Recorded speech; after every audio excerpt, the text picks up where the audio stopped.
Hello everyone, Ravi here.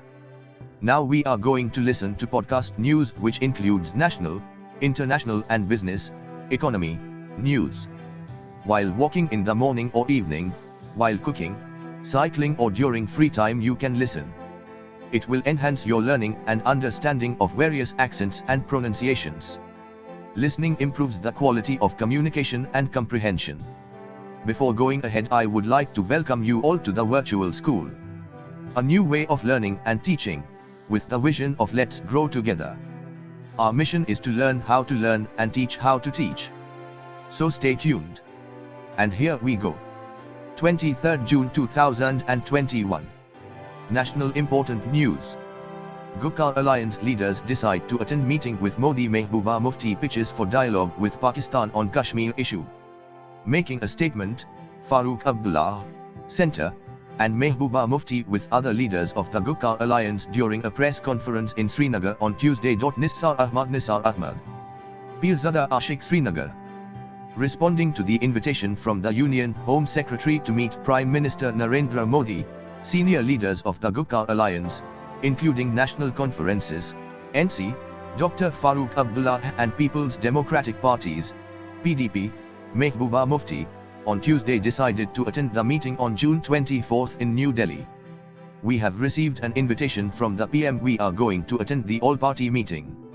We will place our stand before the PM and Union Home Minister. Later, we will apprise the people about the outcome. Our stand remains the same, People's Alliance for the Gupkar Declaration, PUGD, President Dr. Abdullah said. The announcement followed a meeting of the PUGD, chaired by Dr. Abdullah at his residence, attended by leaders of the NC, the PDP, the CPI-M, the Awami National Conference, ANC, and the J&K People's Movement. The three invited leaders are Dr. Abdullah, Ms. Mufti and CPI-M, SMY Tarigame. Ms. Mufti, who was said to have been reluctant to attend, said, "We are not against a dialogue process. I did not want to be seen as one playing sport or creating obstacles. It was an invite from the PM, the highest office. I was of the opinion that Dr. Abdullah should represent the alliance in the meeting since our stand is same." The PDP leader also called for a dialogue with Pakistan on the Kashmir issue. There is a need to establish peace in the entire region, not just in J&K. Our government is talking to the Taliban in Doha. There should be a dialogue with people of J&K and also with Pakistan for a resolution, Ms. Mufti said. Ms. Mufti, who has been a vocal critic of the centre's move to end J&K's special status and was jailed in 2019, said it would have been much better if the centre had initiated confidence-building measures ahead of the meeting. I will raise the issue of political prisoners too. New Delhi should have released all the political prisoners for creating an atmosphere for talks. I will seek shifting of Kashmiri prisoners to Srinagar jails from outside, she added. Mr. Tarigame, Gupkar Alliance spokesman, seconded Ms. Mufti on the release of political leaders. Prisoners like Shabir Ahmed Shah are very ill in prisons, and the release of inmates is inevitable now, he said. Many opposition parties skip Rashtra Manch meetNo deliberate exclusion of Congress, says NCP. Low attendance, Yashwant Sinha, left, and Sharad Pawar at the opposition leaders meet in New Delhi on Tuesday. PTI. Special correspondent New Delhi. The Rashtra Manch meeting, hosted by Nationalist Congress Party Chief Sharad Pawar, in the capital on Tuesday turned out to be a damp squib with the majority of the opposition parties giving it a miss, and many of them sending in second-line leaders. The Rashtra Manch was an action group founded by Yashwant Sinha in January 2018 when he was not in any party. He is currently with the Trinamool Congress. The NCP was at pains to explain that Mr. Pawar was only playing the host and did not organize the meeting. It also explained that there was no deliberate exclusion of the Congress. Other than the Congress, the DMK, the RJD and the BSP too did not send any representatives. Pawar did not call meet. Speaking to the media after the meeting, NCP leader Modi Mehbooba said, "It has been reported in the media that this meeting of Rashtra Manch was held by Sharad Pawar to unite anti-BJP parties. This is totally incorrect. I want to clarify that this meeting took place at Mr. Pawar's residence, but he didn't call this meeting. He also stressed that the meeting should not be misconstrued as a big political step taken by Mr. Pawar, excluding the Congress. Congress leaders Vivek Tanka, Manish Kevri, Kapil Sibal, Abhishek Manu Singhvi and Shatrughan Sinha were invited. Some of them expressed genuine difficulties. The perception that there is going to be a big opposition group excluding the Congress is wrong, Mr. Maimon said. The participants included National Conference leader Omar Abdullah, Rashtriya Lok Dal's Jayant Chaudhary, Aam Aadmi Party's Sushil Gupta, poet Javed Akhtar, former Chief Election Commissioner S.Y. Qureshi, former diplomat K.C. Singh and Justice A.P. Shah, retired, among others. CPI General Secretary D. Raja and CPI, M. General Secretary Sitaram Yechuri too gave it a miss. Instead, the CPI was represented by Rajya Sabha MP Binoy Viswam and the CPI, M. by Politburo member Nilotpal Basu. Team to be set up.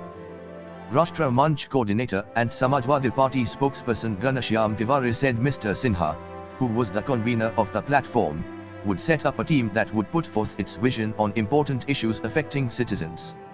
The summary of the meeting is that there is a need for preparation of an alternative vision in the country that is trying to address issues related to the common man, he said. Kong goes into damage control over Punjab. Special correspondent New Delhi. Amid growing tensions between Punjab Chief Minister Amarinder Singh and former Minister Navjot Singh Sidhu, top Congress leaders, including former party President Rahul Gandhi and leader of the opposition in the Rajya Sabha Mallikarjun Kharge, held back-to-back meetings on Tuesday to resolve the crisis. Captain Amarinder Singh, retired, who met the All India Congress Committee, AICC, panel headed by Mr. Kharge for the second time for over 3 hours, is learned to have been told by the party leaders that grievances of the MLAs need to be resolved, and the party must present a united face for the 2022 Assembly poll. Everybody has said that they will fight the poll together, and the party is united under the leadership of Sonia Gandhi and Rahul Gandhi, Mr. Kharge told a news agency after meeting the Punjab Chief Minister. Sushil Ansal hid facts to renew his passport. Police tell court 3 criminal cases, including the Okhar fire, were pending against him at the time. Sushil Ansal filed photo MORTHYRV. Staff reporter New Delhi. The Delhi police told a court here that Sushil Ansal, convicted in the 1997 Okhar cinema fire incident that killed 59 people, played a fraud on authorities by concealing information about criminal cases pending against him while getting his passport renewed. From the investigation, it is clear that Sushil Ansal had deliberately concealed the information regarding criminal proceedings pending against the applicant in any court of law, or that he has not been convicted by any court of law for any criminal offence in the past, the police said in its charge sheet. It also said Mr. Ansal was issued a passport in 2013 on a Tatkal application. The affidavit under the Tatkal scheme required specific deposition by the applicant to the effect that there were no criminal proceedings pending against the applicant in any court of law, or that he has not been convicted by any court of law for any criminal offence in past. Misled Govt Authority. This affidavit was filed by Ansal along with his application, which resulted in the issuance of a passport in 2013. The accused benefited from the said passport. He has on oath misled the government authority, Regional Passport Office, that he has not been convicted in any criminal proceedings by any court, the police added. Ansal was fully aware of the provisions of Passport Act. He had deliberately left the relevant boxes in the application form pertaining to criminality or court proceedings unticked, it said in the charge sheet. The inquiry was initiated on the direction of the High Court after a petition was filed by Association of Victims of Okhar Tragedy, AVOC, through its chairperson Neelam Krishnamurthy, claiming that the real estate tycoon deliberately made false declarations about his criminal proceedings while applying for passport. The police had earlier informed the High Court that in 2013, 3 criminal cases, including the Okhar fire tragedy matter, were pending against Ansal. Krishnamurthy, who lost her 2 children in the tragedy, has been fighting a legal battle on behalf of the victims' families for the last 20 years. A fire at Ubhar Cinema during the screening of Hindi film, Border, on 13 June 1997, killed 59 people. Carnatic music loses Doyenni Ponnammalchi was a Padma Shri Award winner. Parastsala B. Ponnammal. R.K. Roshni Thiruvananthapuram.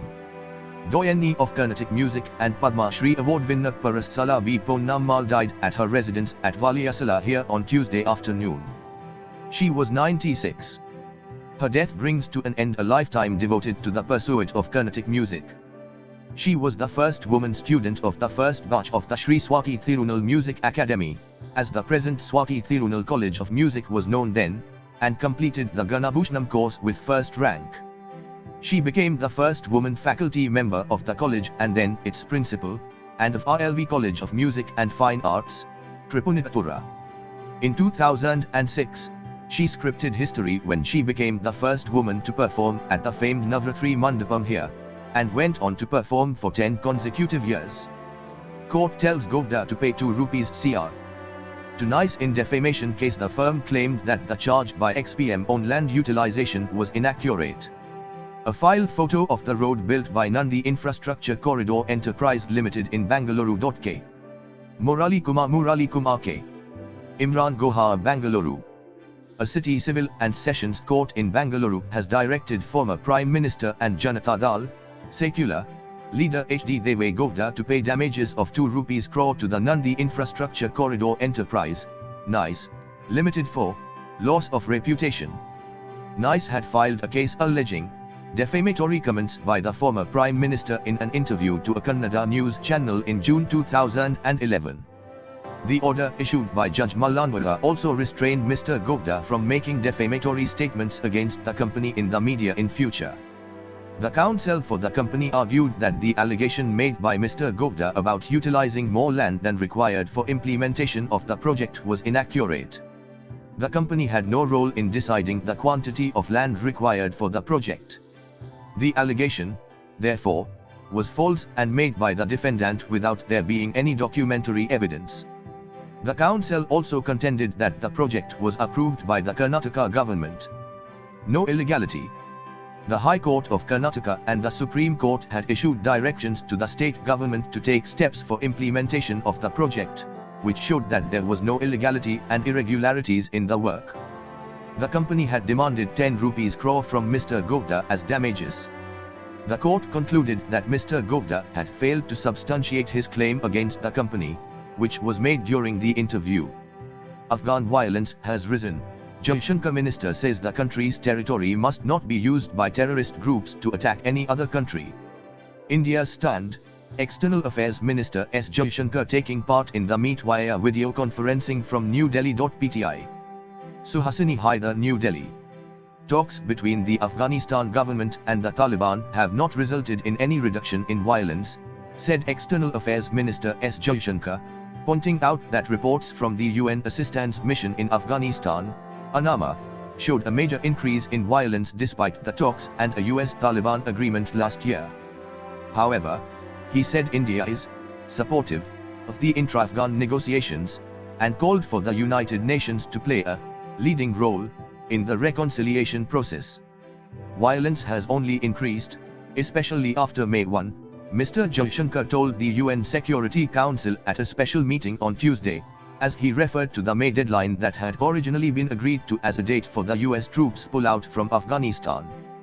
The country has been witnessing targeted attacks on religious and ethnic minorities, girl students, Afghan security forces, ulmas, clerics, women occupying positions of responsibility, journalists, civil rights activists and youth, he said, calling for a permanent and comprehensive ceasefire. According to the UNAMA report that was detailed by UN Secretary General's Special Representative Deborah Lyons, civilian casualties have increased by 29% in the first quarter of 2021, compared to last year, and women casualties increased by 37% and child casualties by 23%. Ms. Lyons said not only has the Taliban captured more territory in the last few weeks but also seems poised to take over key cities once the foreign troops pull out.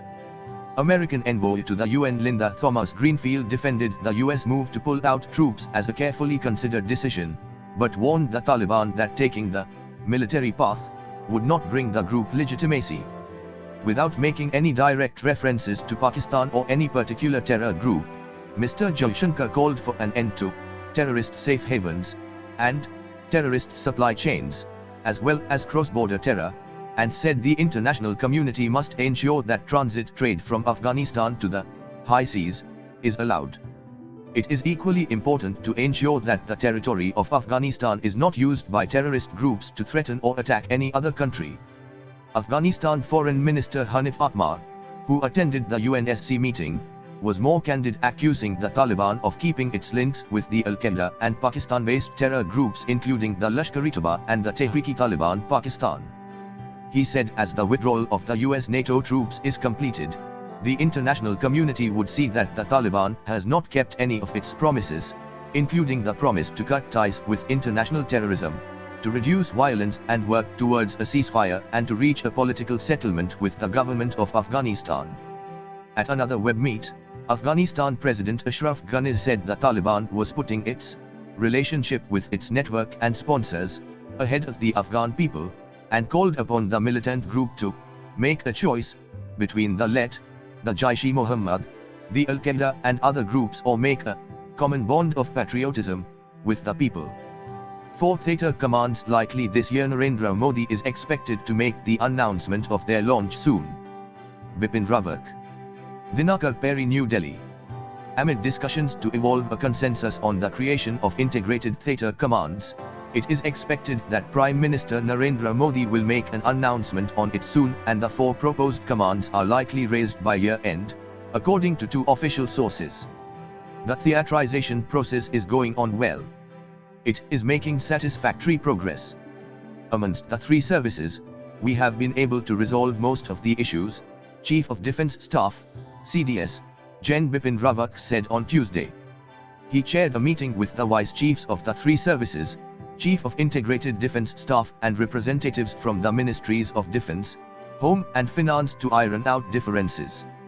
There is a better understanding that if the 3 services integrate, bring about jointness and carry out transformation, then I think we will ensure better efficiency and utilization of our existing services. I think we'll be better prepared for combat, General Rawat said. An Air Defence Command, Maritime Theatre Command, Integrated Eastern Theatre Command and Integrated Western Theatre Command are on the anvil.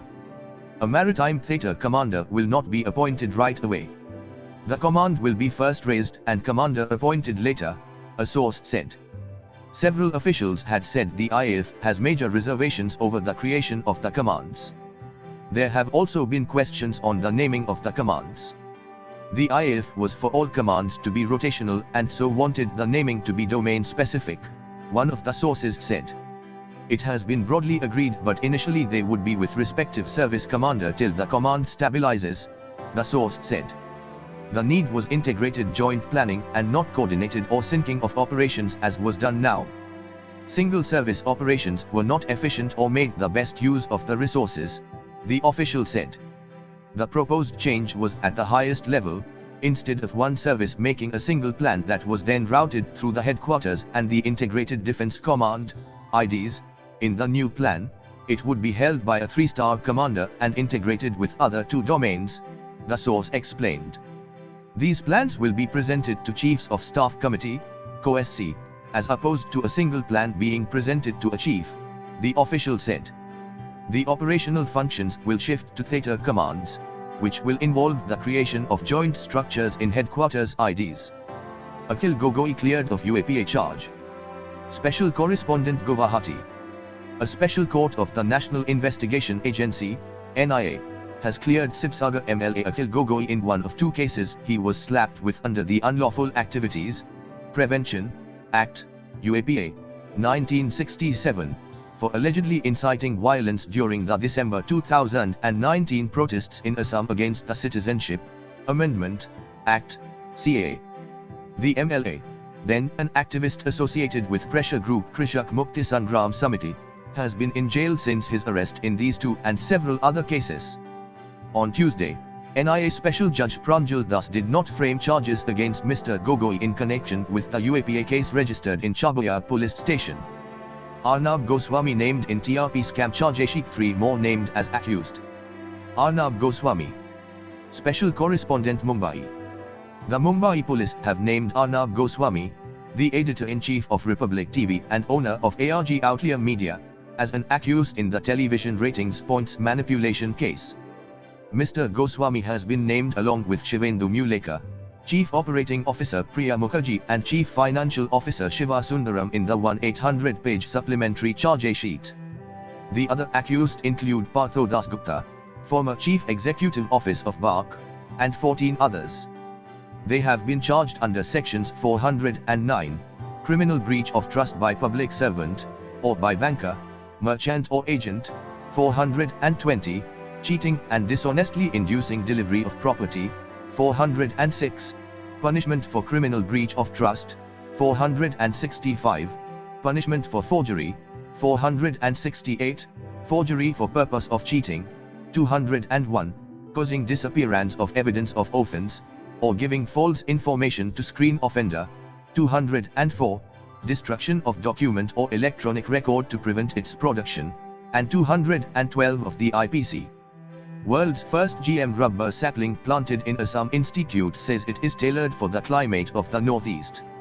Rubber Board Chairman KN Radwan planting the GM rubber sapling in Guwahati on Tuesday. Special arrangement.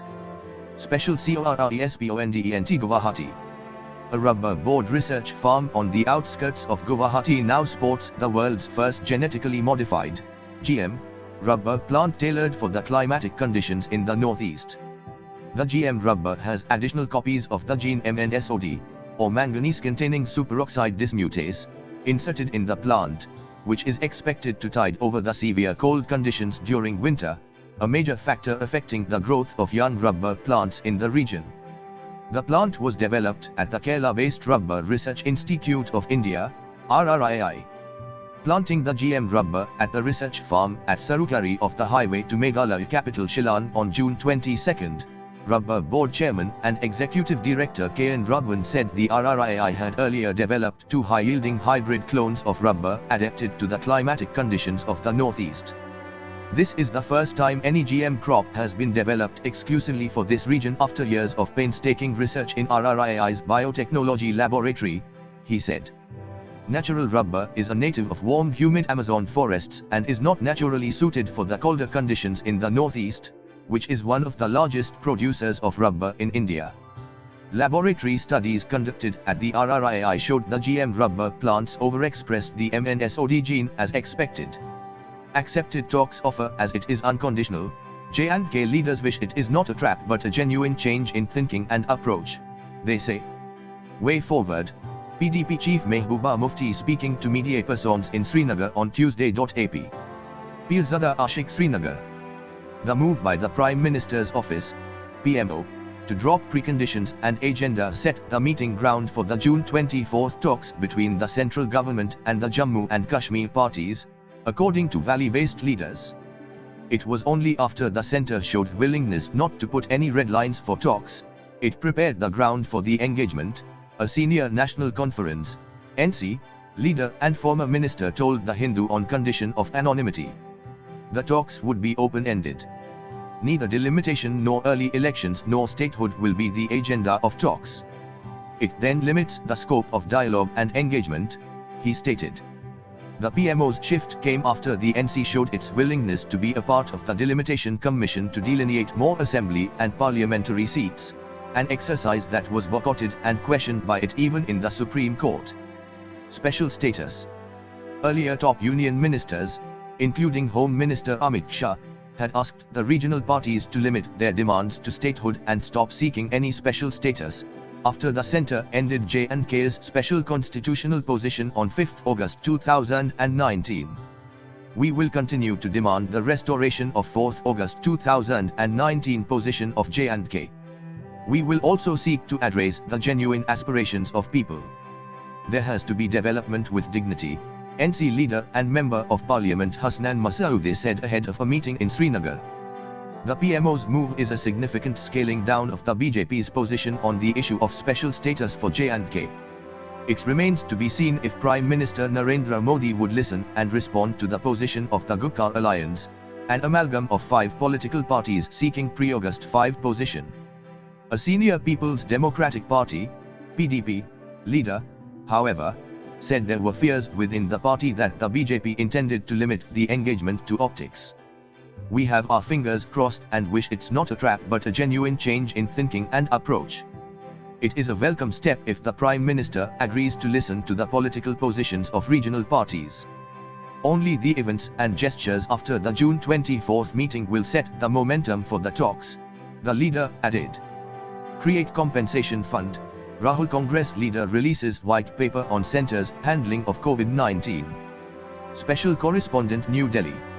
Former Congress President Rahul Gandhi on Tuesday claimed at a press meet that 90% of the deaths during the second wave of the COVID-19 pandemic were needless, as lives could have been saved if oxygen and medicines were available.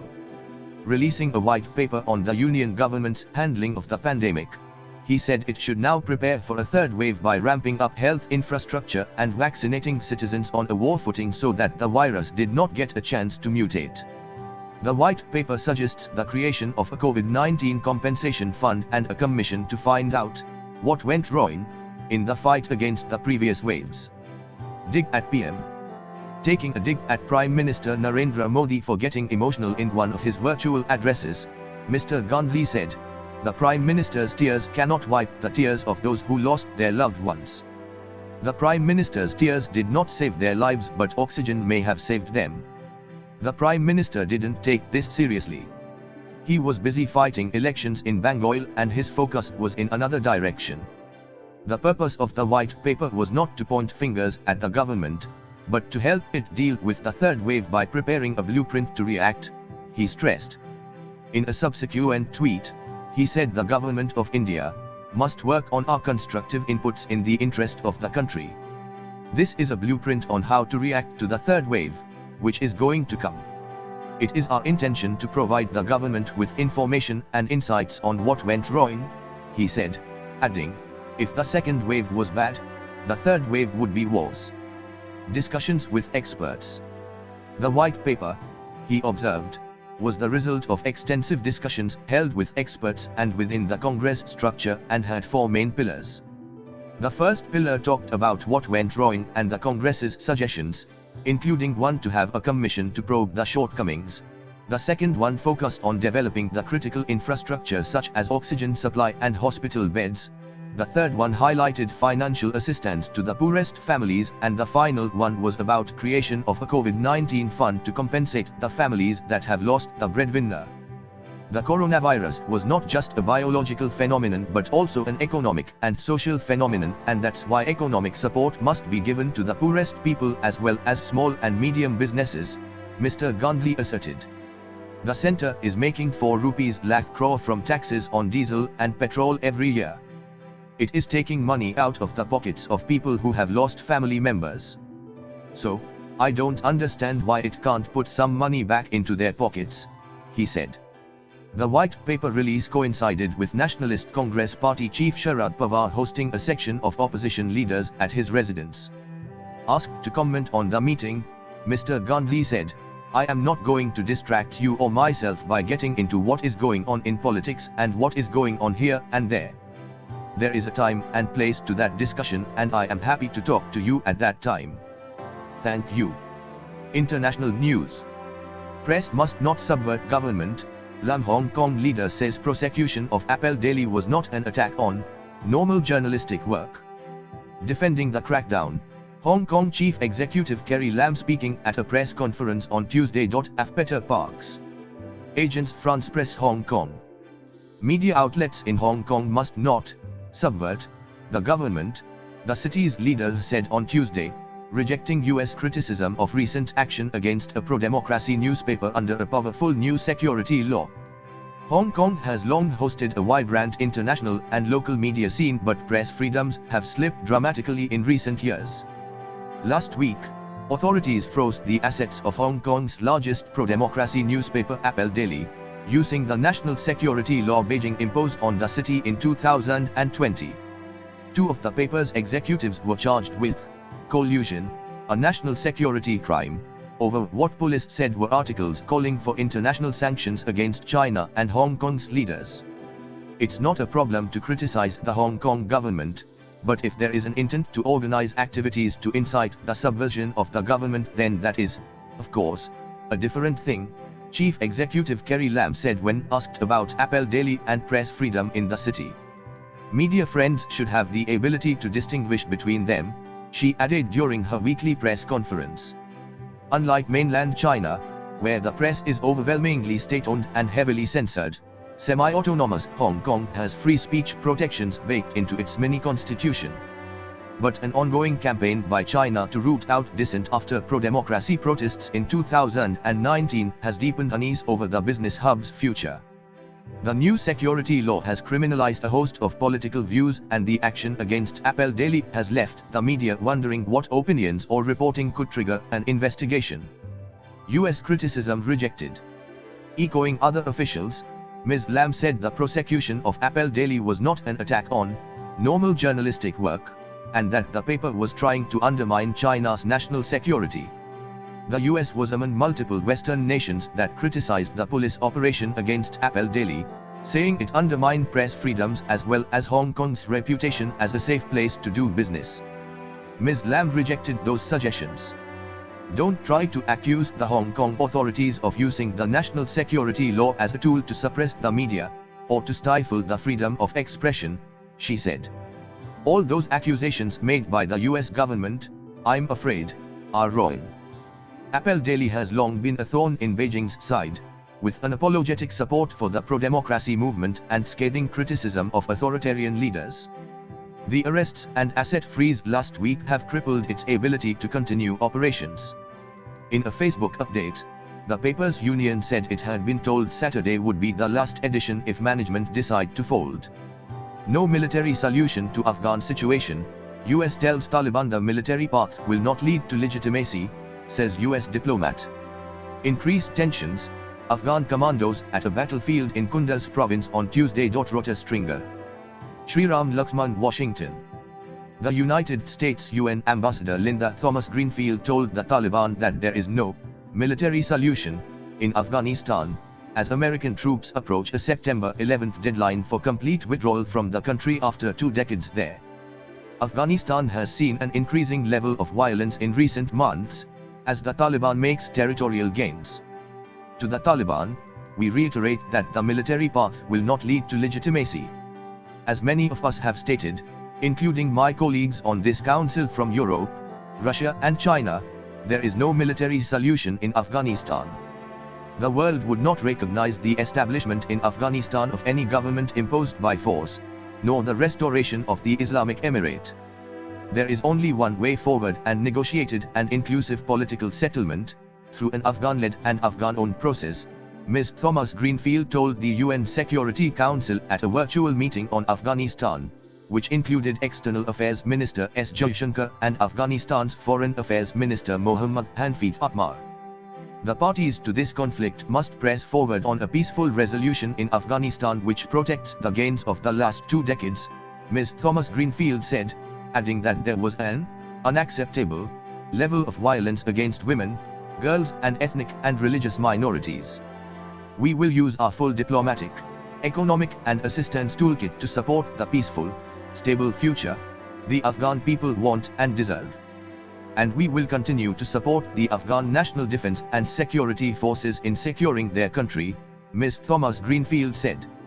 The US intelligence and defense establishments are still working out how they will gather intelligence and conduct counter-terrorism operations in Afghanistan after September 11 this year, the New York Times reported. Last week, NATO committed to training Afghan security forces after US troops withdraw from the country. Everyone who can influence the parties involved, including Afghanistan's neighbors, should step up now to secure the region and promote peace and stability. Like us, Afghanistan's neighbors want to ensure terrorists can never use Afghanistan to threaten the security of any country. An Afghanistan at peace with itself and its neighbors can link the economies of South and Central Asia, and provide safety and security for all, she said. At UNHRC, Grave concerns raised over Xinjiang. Over 40 countries urged Beijing to give UN rights chief access to the region, end arbitrary detention. Agence France Presse Geneva.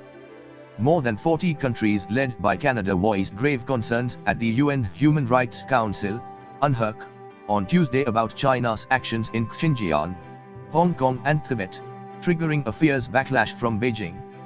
The widely anticipated joint statement had been in the pipeline for several days and was delivered on day 2 of the 47th session of the Council in Geneva. We are gravely concerned about the human rights situation in the Xinjiang autonomous region, Canada's Ambassador Leslie Norton said. The statement was backed by Australia, Britain, France, Germany, Italy, Japan, Spain and the US, among others. Beijing must allow UN Rights Chief Michelle Bachelet and other independent observers immediate, meaningful and unfettered access to Xinjiang, and end the arbitrary detention of Uyghurs and other Muslim minorities, it said. Credible reports indicate that over 1 million people have been arbitrarily detained in Xinjiang and that there is widespread surveillance disproportionately targeting Uyghurs and members of other minorities and restrictions on fundamental freedoms and Uyghur culture, it said. The statement cited reports of torture or cruel, inhumane and degrading treatment or punishment, forced sterilization, sexual and gender-based violence, and forced separation of children from their parents. Aware that the statement was coming, China responded, before it was delivered. Beijing's representative read out a statement on behalf of a group of countries, deeply concerned about serious human rights violations against the indigenous people in Canada. 6 killed in Myanmar clashes. Agence France Presse Yangon. 4 protesters and at least 2 officers were killed as Myanmar soldiers battled an anti-junta civilian militia with small arms and grenades in the country's second city Tuesday, authorities and military sources said. Fighting has flared across Myanmar since the February coup as people form defense forces to battle a brutal military crackdown on dissent, but clashes have largely been restricted to rural areas. Acting on a tip-off, security forces raided a house in Mandalay's Chanmyathasi township on Tuesday morning, the junta's information team said in a statement, and were met with small arms fire and grenades. 2 officers were killed during the raid, military sources told AFP, and at least 10 were wounded. US shares plan to allocate 5 main vaccine doses globally. 41 million shots will be shared through COVAX. Joe Biden. Shriram Lakshman, Washington. The Biden administration, on Monday announced how it would allocate 55 million of the 80 million doses from its vaccine supply to other countries. It is unclear how many doses India will receive in this second allocation. The administration already outlined its plans to share the first 25 million doses of its stockpile both bilaterally and via COVID-19 Vaccines Global Access, abbreviated as COVAX, an international coalition to distribute vaccines globally. 3/4 of the 80 million are being shared via COVAX and 1/4 directly. Of the 80 million, 60 million are AstraZeneca vaccines, not yet approved for use in the US. Of the 55 million doses, 41 million will be shared via COVAX. Of this, approximately 14 million will go to Asian countries, including India, some 10 million for Africa, coordinated by the African Union, and approximately 16 million for Latin American countries. Another 14 million doses will be shared, with regional priorities and other recipients, the White House statement said. This includes African, Asian, Eastern European and South American countries as well as 3 South Asian countries, Afghanistan, Bangladesh and Pakistan.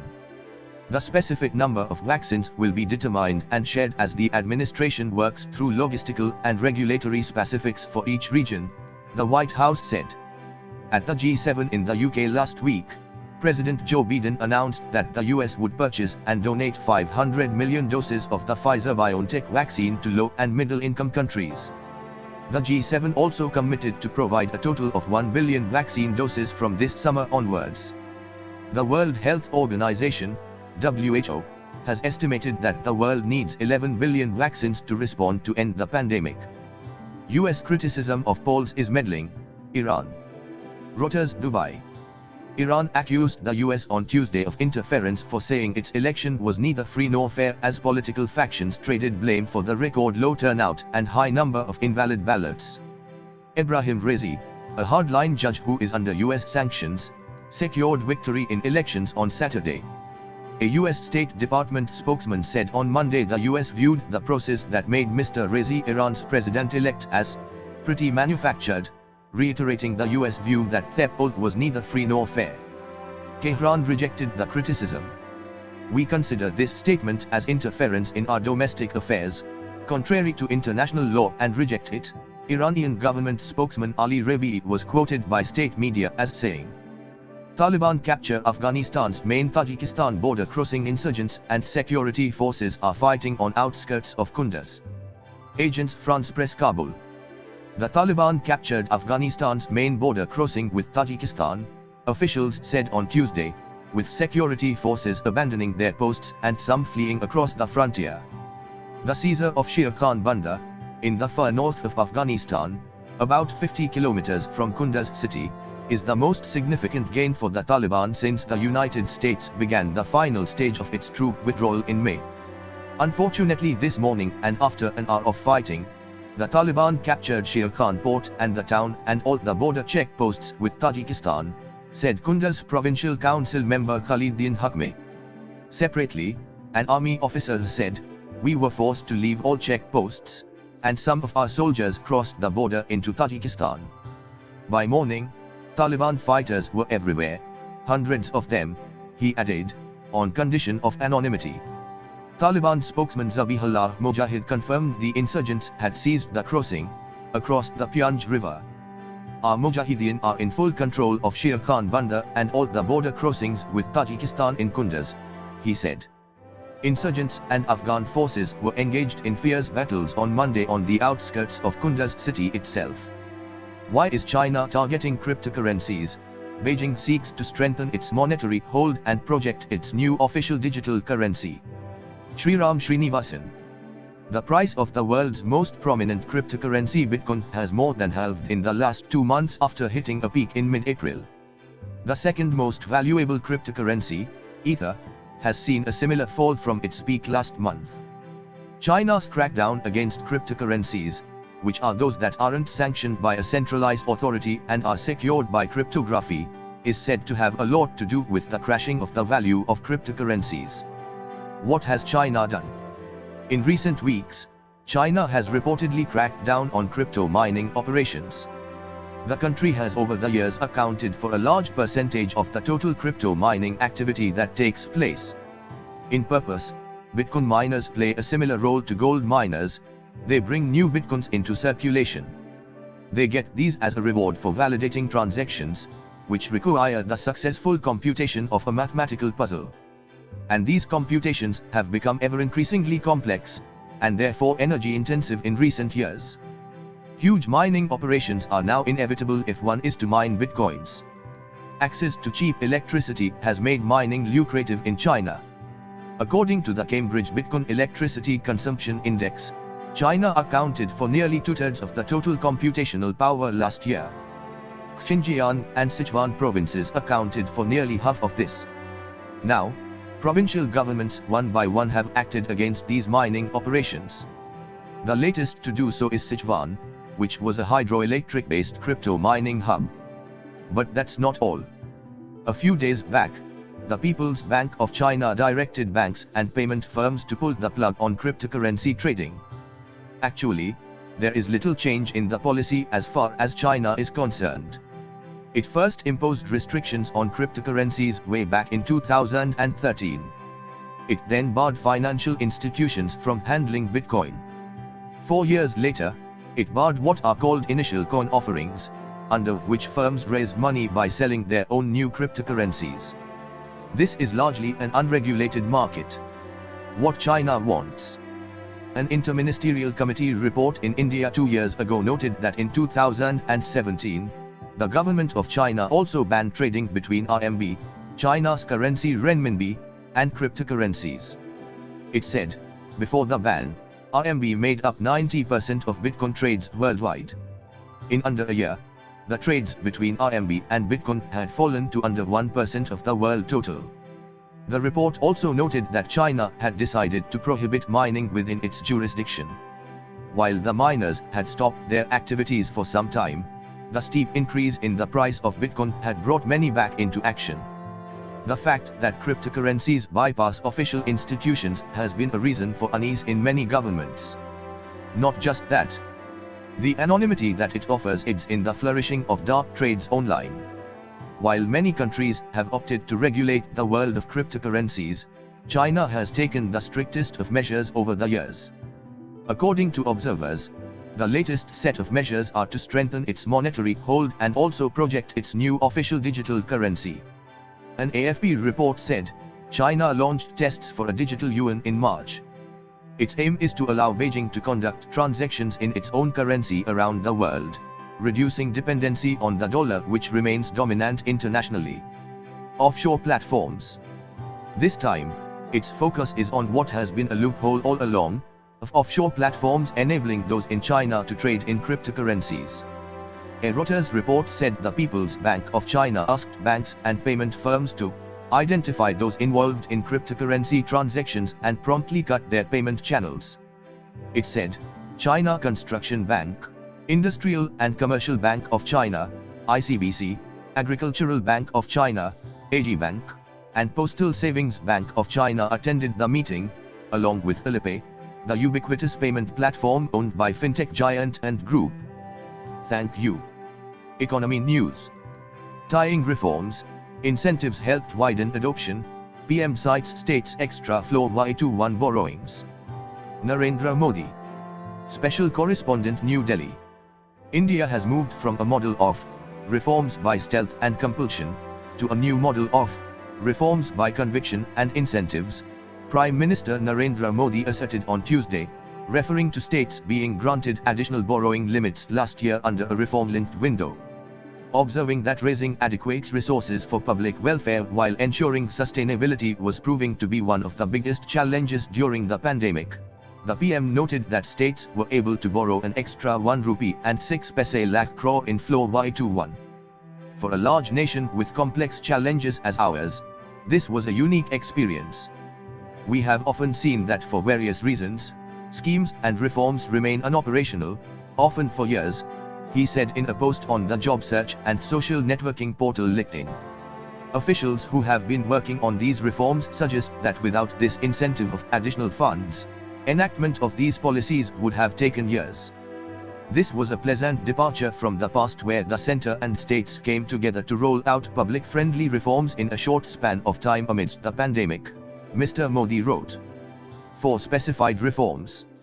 In May 2020, under the Atmanirbhar Bharat package, the centre had permitted states to borrow an additional 2% of gross state domestic product, GSDP, but half of it was contingent on implementation of 4 specified reforms. 23 states availed of additional borrowings of 1 rupee and 6 paise lakh crore out of a potential 2 rupees and 14 paise lakh crore. Each of the reforms was linked to improving the ease of living to the public and particularly the poor, the vulnerable, and the middle class. Secondly, they also promoted fiscal sustainability, Mr. Modi wrote. 17 states that facilitated ration card portability and installed electronic point-of-sale devices at fair price shops were granted additional borrowings amounting to 37,600 rupees crore, the PM noted. Similarly, 20 states completed reforms to ease the red tape faced by businesses to avail borrowings of 39,521 rupees crore. The third reform required states to notify floor rates of property tax and of water and sewerage charges, in consonance with stamp duty guideline values for property transactions and current costs respectively. In urban areas, 11 states completed these reforms and were granted additional borrowing of 15,957 rupees crore, he added, stressing that the urban poor would benefit the most from this step. The least traction was seen for the centre's reform idea of replacing free electricity for farmers with a direct benefit transfer. 13 states implemented at least one component, while 6 states implemented the DBT component, the PM said in his post. International Tea Day auction sets price record, more than 93% of stock sold to buyers. Special correspondent, Guwahati. The first International Tea Day special auction, held on a digital platform, in eastern Assam's Jorhat, considered the tea capital of the region, fetched record prices. More than 93% of the total tea on offer from at least a dozen niche tea gardens in eastern Assam were sold to buyers from Assam, Delhi, Gujarat, Rajasthan and West Bengal, auctioneers said. The auction was conducted on June 21st, a month after the best leaves were plucked to mark International Tea Day on May 21st, by Junction Services Limited, a B2B e-com firm. Orthodox tea from Pavojan Tea Estate was sold for 4,000 rupees a kg, while specialty green tea from Dirobam Tea Estate and CTC tea from Hukmol Tea Estate fetched 1,000 rupees and 510 rupees per kg, all record prices. We have received the highest bid for our specialty green teas, said Nazrana Ahmed of Dirobam Tea Estate. Thank you. Thank you so much for watching this video as a podcast. Do like, share and comment. Press the subscribe button and hit the bell icon to get new notifications. Thank you. Take care and stay safe. God bless you all. Jai Maa Bharti. To download news and editorials in MP3, follow us on Telegram, Virtual School Official. The link is provided in the description below.